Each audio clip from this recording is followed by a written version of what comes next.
Hello students, good morning. देखिए, last lecture में हम लोग इलेक्ट्रॉनिक कॉन्फ़िगरेशन के बारे में डिस्कशन कर रहे थे और हमने आपको इलेक्ट्रॉनिक कॉन्फ़िगरेशन ऑफवाव रूल से करना बताया था। ऑफवाव रूल में क्या होता है कि ऑफवाव रूल एक जर्मन वर्ड था जिसका मतलब होता था होल्डिंग अप।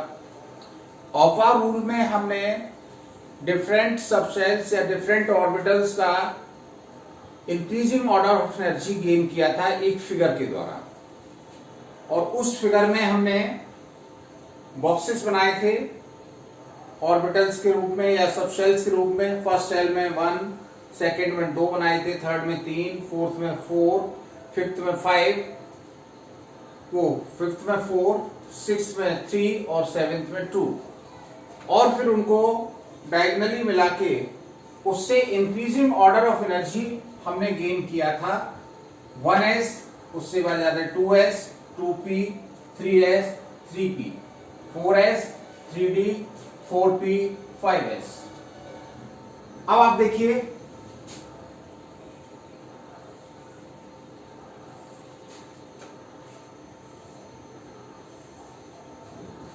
कुछ लोग याद करने का तरीका ये भी सीख लेते हैं, ससप, सप, सड़क, सड़क, सफड़क, और उसके बाद सफड़क। ससप, सप, सड़क, सड़क, सफड़क, सफड़क। चलिए हम लोग इसको देखते हैं। 1s, 2s, 2p, 3s, 3p, 4s। अब यहां से थोड़ा सा सिस्टम चेंज हुआ। 4s के बाद 4p नहीं आया, 3d आया, क्योंकि 4s से एनर्जी 3d की ज्यादा है, फिर उससे ज्यादा 4p की है, तो 4s, 3d, 4p। यही पैटर्न आगे आया है। 5s, 4s की 5s, 3d की जगह 4d, 4p की जगह 5p। इस तरह से भी आप इसको समझिए, ये पैटर्न आगे रिपीट हुआ है। 4s, 3d, 4p, 4s, 5s, 3d, 4d, 4p, 5p। फिर आगे देखें, अगला पैटर्न 5s, 6s। अब 6s के बाद एक 4f और आ गया है जो 4d है, उसके बाद 4f आ गया, फिर 4d की जगह 5d और 5p की जगह 6p। 6s के बाद एक ऐड और हो गया है। पैटर्न वही चल रहा है, बट यहां 5s के बाद जब 6s आएगा, 6s के बाद 4f आएगा। ऐसे ही 7s है। अब आगे जो पैटर्न होगा वो यही होगा। क्या होगा? 7s, 5f, 6d, 7p।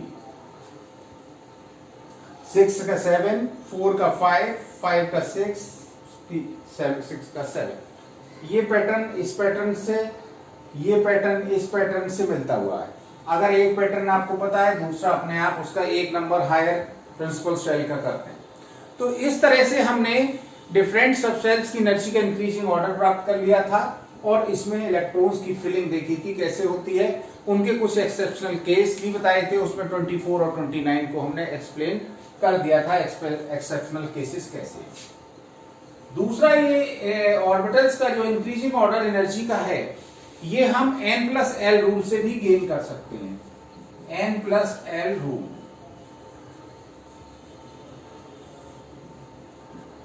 n+l rule क्या है? प्रिंसिपल क्वांटम नंबर और एजीमुथल क्वांटम नंबर, इन दोनों क्वांटम नंबर्स का सम निकालें, और ये क्वांटम नंबर्स का सम की वैल्यू को देख के ये पता कर सकते हैं कि किसकी एनर्जी कम है, किसकी एनर्जी ज्यादा है। अगर दो ऑर्बिटल्स के लिए n+l की वैल्यू कम है किसी ऑर्बिटल के लिए, तो उसकी एनर्जी भी कम होगी और वो ऑर्बिटल पहले फिल होगा। If the value of n+l for particular orbit is lower, then it should have lower energy and will be filled first. अगर दो ऑर्बिटल के लिए n+l की वैल्यू इक्वल आ जाए, तो वो ऑर्बिटल जिसके लिए n की वैल्यू कम है उसकी एनर्जी कम होगी और वो पहले फिलअप होगा। तो देखिए, n+l की वैल्यू कैसे हम निकालते हैं वो समझ लें। तो पहले दो रूल हैं इसके, वो देख लें। पहला रूल है फर्स्ट रूल, फर्स्ट रूल है, हम ये सारा कुछ लगाते हैं आइसोलेटेड एटम है, in an isolated atom. First rule क्या है, कहता है कि अगर दो ऑर्बिटल्स में जिस ऑर्बिटल की लिए n प्लस एल की वैल्यू कम होगी उसकी एनर्जी कम होगी। तो in an isolated of atom क्या है, lower value of n plus L, lower will be its energy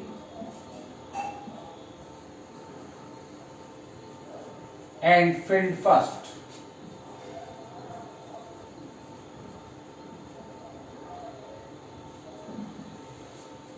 जिस ऑर्बिटल के लिए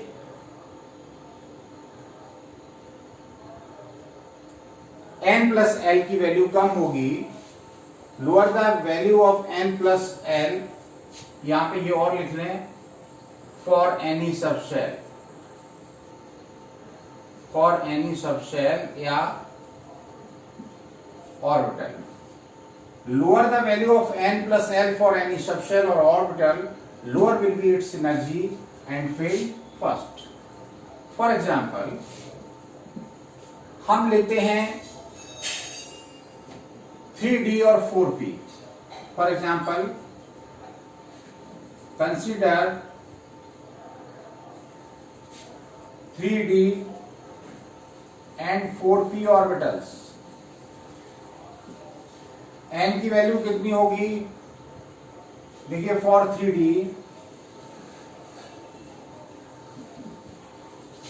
n इक्वल होगा 3। d ऑर्बिटल के लिए आपके l की वैल्यू कितनी होती है, 2 होती है, तो l equal to n plus L आ गया, 3 प्लस 2 इक्वल 5। अगर हम 4p ऑर्बिटल के लिए देखें, n equal 4, l equal 1, n plus L 4 plus 1 equal 5। क्या देख रहे हैं, दोनों n प्लस एल की वैल्यू सेम है। तो इसमें ये वाला रूल आपका अप्लाई नहीं होगा।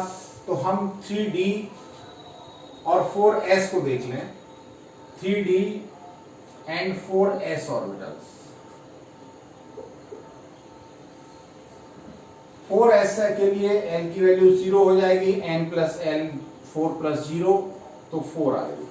तो अगर आप देखें तो 4s principal quantum number n की वैल्यू हाई है, इसकी कम है, लेकिन n प्लस एल की वैल्यू इसके लिए कम है, n की वैल्यू 4 ही आ रही है, n प्लस एल इसके लिए 5 आ रही है, इसका मतलब इसकी एनर्जी कम होगी, इसकी एनर्जी ज्यादा होगी। That is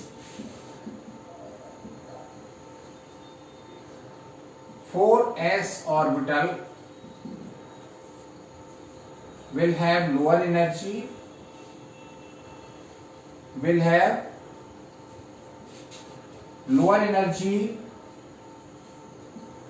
and filled before 3d orbital. 4s पहले भरा जाएगा, 3d बाद में भरा जाएगा, क्योंकि 3d की n प्लस एल की वैल्यू 5 है, इसके लिए n प्लस एल की वैल्यू 4 है। 4s ऑर्बिटल के लिए एनर्जी कम होगी, किससे, 3d से, और इसलिए ये 3d ऑर्बिटल से पहले भरा जाएगा।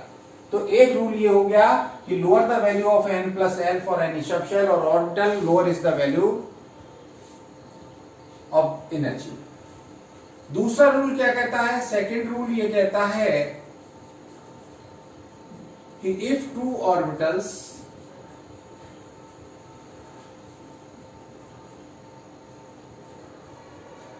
have same value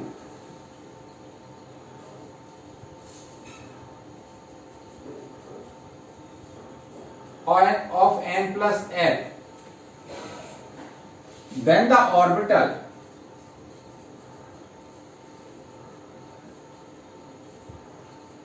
with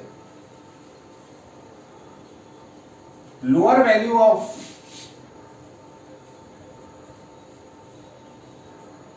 n will have lower energy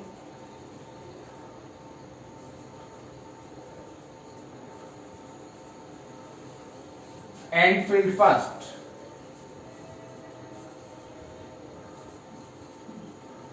मतलब ये हुआ कि अगर n और l का सम n प्लस l की वैल्यू दो ऑर्बिटल्स के लिए सेम आ रही है, जैसा अभी हमने पहले किया था, तो जिस ऑर्बिटल के लिए n की वैल्यू कम होगी, n प्लस l अगर कम है तो उसकी एनर्जी कम होगी। अगर n प्लस l की वैल्यू सेम आ गई तब क्या देखेंगे, अगर दो ऑर्बिटल्स के लिए n प्लस l की वैल्यू सेम आती है तो फिर उस ऑर्बिटल की एनर्जी कम होगी जिसके लिए n की वैल्यू कम हो। तो अब हम 3d और 4p ऑर्बिटल ले लें, for example 3d and 4p orbitals. For 3d orbital n equal कितना हो जाएगा, 3 हो जाएगा, l इक्वल 2 हो जाएगा, n plus l equal 3 plus 2 5 आ गया। For 4p orbital n equal 4, l equal 1, n plus l 4 plus 1 equal 5. The value of n plus l is same, but the value of n is less for 3d. ठीक है ना? तो इसलिए 3d orbital की energy, since value of n plus l is same for both orbitals, but value of n is less for 3d orbital, hence it will be filled first. तो इस तरह से आपने क्या समझा कि अगर किसी दो ऑर्बिटल्स में से किसी ऑर्बिटल के लिए n प्लस l की वैल्यू कम नहीं आ रही है, दोनों के लिए अगर n प्लस l की वैल्यू सेम आ रही है, तो हम किस ऑर्बिटल में इलेक्ट्रॉन पहले फिलअप करेंगे, जिस ऑर्बिटल के लिए n की वैल्यू कम होगी। जिसके लिए n की वैल्यू कम होगी उसकी एनर्जी भी कम होगी। इसको जल्दी से नोट करिए, आगे हम इसमें कुछ और बताना चाह रहे हैं।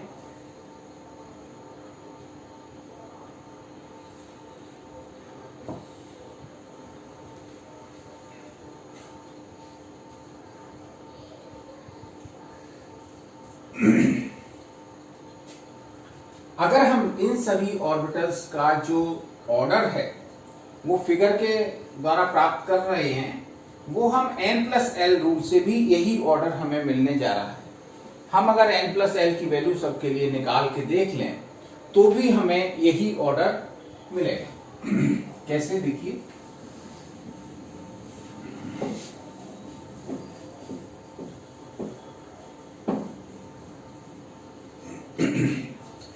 हम वैल्यू n की लेंगे, n, l और n प्लस l। इसके लिए फर्स्ट आपका फर्स्ट s ऑर्बिटल है। फर्स्ट s ऑर्बिटल के लिए n की वैल्यू क्या आएगी, फर्स्ट s के लिए n की वैल्यू आएगी 1। s ऑर्बिटल है 0, तो इन दोनों का जो सम आएगा वो क्या आएगा 1। 2s के लिए देखें, n की वैल्यू 2, l की 0, 2। 2 पे p के लिए 2, l वैल्यू 1, 3। 3s के लिए n की वैल्यू 3, 0, 3। 3p के लिए देखिए 3, 1, सम आएगा 4। ये नीचे जो लाइन आ रही है वो क्या आ रही है, सम की आ रही है। ये 1 प्लस ये इसके लिए आ रही है। 4s के लिए देखेंगे, 4s के लिए n की वैल्यू 4 होगी, l की वैल्यू 0 होगी, सम आएगा 4। 3d के लिए n की वैल्यू 3, l की वैल्यू 2, ये 5, 4 1 5, इसके लिए 5 0 5, 4 2 6, 5 1 6, 6 0 6, 4 3 7, 5 2 7, 6 1 7। अब देख लीजिए, इसके लिए n प्लस एल की वैल्यू ज्यादा है तो एनर्जी ज्यादा होगी, इससे इसकी n प्लस एल की वैल्यू ज्यादा है तो इसकी एनर्जी ज्यादा होगी। 2p और 3s में देखिए वैल्यू सेम है n प्लस एल की, तो जिसके लिए n की वैल्यू कम है उसकी एनर्जी कम होगी, 2p की कम होगी, 3 की ज्यादा होगी। ऐसे ही इस दोनों में देखिए n की वैल्यू जिसके लिए कम है वो पहले फिलअप होगा। इन तीनों में देखिए n की वैल्यू इसके लिए 3, इसके लिए 4 5, n प्लस एल जब सेम है तो फिर n की वैल्यू देखेंगे, n का इंक्रीजिंग ऑर्डर, उनका एनर्जी का इंक्रीजिंग ऑर्डर होगा, n का इसकी वैल्यू 3, इसकी 4, इसकी 5, तो इसका सबसे कम एनर्जी, इससे की उससे ज्यादा, इससे उससे ज्यादा। ऐसे इन तीनों का एनर्जी सेम, मतलब n प्लस एल की वैल्यू सेम है तो हम n की वैल्यू देखेंगे 4 5 6। ऐसे ही इसमें देखिए 4 5 6, n प्लस एल तो सेम है लेकिन n की वैल्यू इस ऑर्डर में है। तो इस तरह से हम हर ऑर्बिटल की एनर्जी का increasing order n plus L की वैल्यू से भी निकाल सकते हैं। तो एक ये इंपॉर्टेंट आपका एक्सप्लेनेशन रहा एटॉमिक ऑर्बिटल्स की एनर्जी का, आपको इंक्रीजिंग ऑर्डर गेन करने का। ऑपा रूल से भी गेन कर सकते हैं और इसको हम n प्लस एल रूल से भी कर सकते हैं। अब आता है नेक्स्ट टॉपिक हमारा, वो है एक क्वेश्चन और देख लें, एक क्वेश्चन नोट कर लीजिए।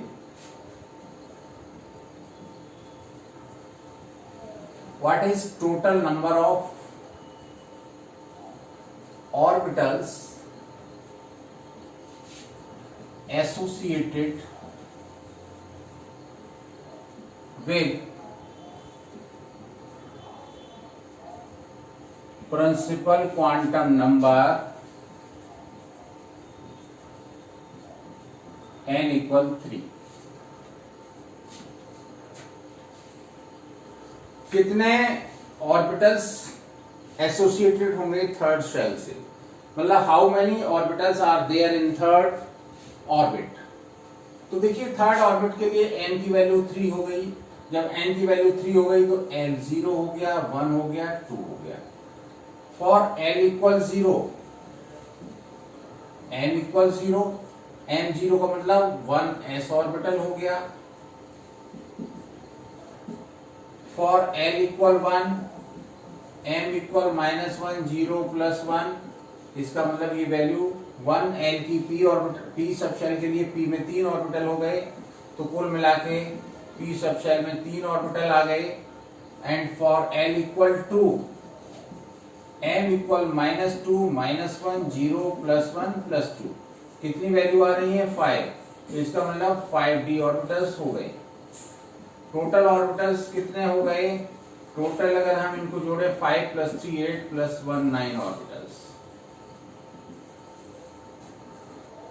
ऑल्टरनेटिव वे में हम ऐसे भी निकाल सकते हैं कि number of orbitals will be equal to the value of number of m, and I have told you the relation between the m and n। If n equal 3, then total values of m equal n square, तो 3 का square हो गई 9, सो 9 orbitals are present in 3/3 shell। तो एक तरीका आपका ये भी हो सकता है जिसमें हम इलेक्ट्रॉन अगर निकालना चाहें, ऑर्बिटल्स निकालना चाहें, तो टोटल ऑर्बिटल्स जो होंगे वो किसके बराबर होंगे, total orbitals will be equal to the value of m, total number of values of m, and total number of values of m can be calculated by value of L or directly by the formula m equal n square. अब हम इसके आगे चलते हैं. अगला rule है हमारा Pauli exclusion principal.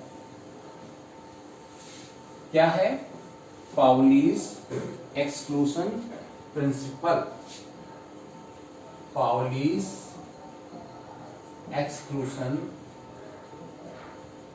Principal. Pauli का एक्सक्लूशन प्रिंसिपल क्या कहता है? एक्सक्लूशन का मतलब होता है वर्जित. आपने लिखा है यहाँ ये धूम्रपान करना वर्जित है.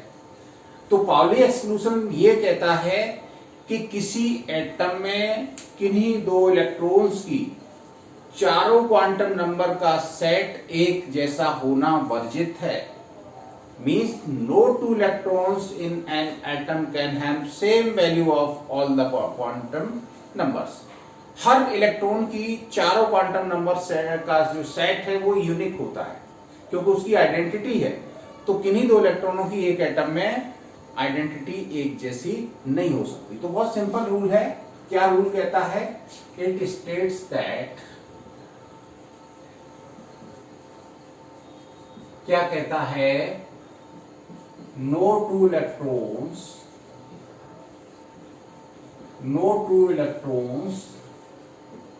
in an atom, एक ही एटम में, can have the same set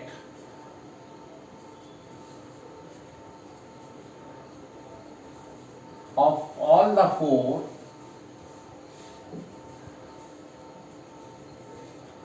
quantum numbers. क्या कह रहा है? किसी एक एटम में किन्हीं दो इलेक्ट्रॉन्स की चारों क्वांटम नंबर्स का जो सेट है वो बिल्कुल एक जैसा नहीं हो सकता. फॉर एग्जाम्पल, हमने एक एटम लिया नाइट्रोजन. इसका एटॉमिक नंबर है 7. अगर हम इसका इलेक्ट्रॉनिक कॉन्फ़िगरेशन लिखें तो क्या हो जाएगा? 1s2 2s2 2p3. ऑपर रूल से 1s में 2 आ गए, 2s में 2 आ गए, 4 हो गए, 3 बचे, यहां चले गए. अगर हम इनका डिस्ट्रीब्यूशन कर दें ऑर्बिटल्स में तो 1s में 2 इलेक्ट्रॉन ये आ गए, 2s में 2 इलेक्ट्रॉन्स ये आ गए और 2p में 3 इलेक्ट्रॉन्स होंगे वो ये आ गए. आपका फर्स्ट इलेक्ट्रॉन ये है, सेकंड ये है, थर्ड ये है, फोर्थ ये है, फिफ्थ, सिक्स, 7. हमने इलेक्ट्रॉन को नंबरिंग दे दिया. अगर यहाँ ऑक्सीजन होता तो 2p4 होता और फोर्थ इलेक्ट्रॉन यहां आता तो फिफ्थ के बाद 6 ये नहीं होता, 6 इसी तरह आता, ये वाला होता 8th इलेक्ट्रॉन. जिस ऑर्डर में एंटर करते हैं, पहले क्लॉकवाइज एंटर करते हैं, फिर एंटी क्लॉकवाइज एंटर करते हैं, उसी क्रम में इनको हम नंबर देते हैं. तो इस तरह से आपका ये इलेक्ट्रॉनिक कॉन्फ़िगरेशन हो गया. अब हम किन्हीं दो इलेक्ट्रॉन की 4 क्वांटम नंबर निकालें. सपोज करिए हमने थर्ड और फोर्थ इलेक्ट्रॉन ले लिया. ये आपका थर्ड इलेक्ट्रॉन है, ये कौन सा है? फोर्थ इलेक्ट्रॉन है. इनके लिए क्वांटम नंबर निकाल के देखते हैं for third electron and for fourth electron. देखिए थर्ड इलेक्ट्रॉन और फोर्थ इलेक्ट्रॉन दोनों ही 2s ऑर्बिटल में हैं. It means the value of n will be 2 and l will be 0. For the fourth electron also n will be 2, l will be 0. Since in s subshell only one orbital, so the value of m will be also 0, and for fourth electron the value of m will be also 0. But here you see that first electron is clockwise, second electron is anti-clockwise, so value the s is plus half for third electron and s value is minus half for fourth electron. तो आपने क्या देखा कि ये पूरा set इस set के बिल्कुल आइडेंटिकल नहीं है. क्यों नहीं है? n की वैल्यू देखो सिमिलर आ रही है, l की वैल्यू सिमिलर आ रही है, m की भी सिमिलर आ रही है, लेकिन s की वैल्यू सिमिलर नहीं आ रही है। तो पूरा सेट कभी भी एक जैसा नहीं होगा। 3 का सेट आपका सिमिलर आ भी गया तो फोर्थ जो है हमेशा डिफर करेगा। चलिए हम और के लिए कंपेयर करके देख लेते हैं। हम देखें for 5th electron and for 6th electron. 5th, 6th and 7th electron are in 2p. It means the value of n will be 2, l will be 1. For the 6th electron also n will be 2, l will be 1. For l equal 1 there can be 3 values of m: -1, 0, +1. These are the value of m. For first orbital value of m is -1, for second p orbital value of m is 0, and for third p orbital value of m is +1. But 5th electron, in which orbital, for that the value of m is -1, and the 6th electron is in which orbital, for that orbital value of m is 0. Now clockwise direction are, both electron are in clockwise direction, so the value of s for 5th electron will be +½ and for 6th electron will be +½ Now what you see? You see that the value of m are similar, the value of l are similar, the value of s are similar, but the value of m are different. तो यही हमने बताया था कि किसी भी एक atom में किन्हीं 2 इलेक्ट्रॉन्स की चारों क्वांटम नंबर्स की वैल्यू जो है वो कभी एक जैसी नहीं हो सकती। चारों क्वांटम नंबर्स का जो सेट है वो कभी भी आइडेंटिकल नहीं हो सकता। इसको हम ऐसे भी लिख सकते हैं पाउली एक्सक्लूजन प्रिंसिपल को कि किसी एक ऑर्बिटल में मैक्सिमम 2 इलेक्ट्रॉन रह सकते हैं लेकिन उनके अपोजिट स्पिन होते हैं। जब एक ही ऑर्बिटल में एक ही शेल का, एक ही सब शेल का एक ही ऑर्बिटल होगा, इसका मतलब n, l और m सिमिलर होंगी, लेकिन जब स्पिन अपोजिट हो जाएंगे तो s जो है उसका डिफर कर जाएगा। तो हम इस पाउली एक्सक्लूजन प्रिंसिपल का अनदर फॉर्म इस तरह भी लिख सकते हैं कि an orbital can have maximum 2 electrons and these must have opposite spin. तो इस तरह से ये आपका पाउली एक्सक्लूजन प्रिंसिपल कंप्लीट होता है। इसको यहां तक आप कंप्लीट नोट्स बनाइए। नोट्स बनाने के बाद उनको रिवाइज करिए। जो भी क्वेश्चंस हैं आपको दिए गए हैं उनको कंप्लीट करिए और इनके नोट्स को हमारे पास भेज दीजिए। Thank you.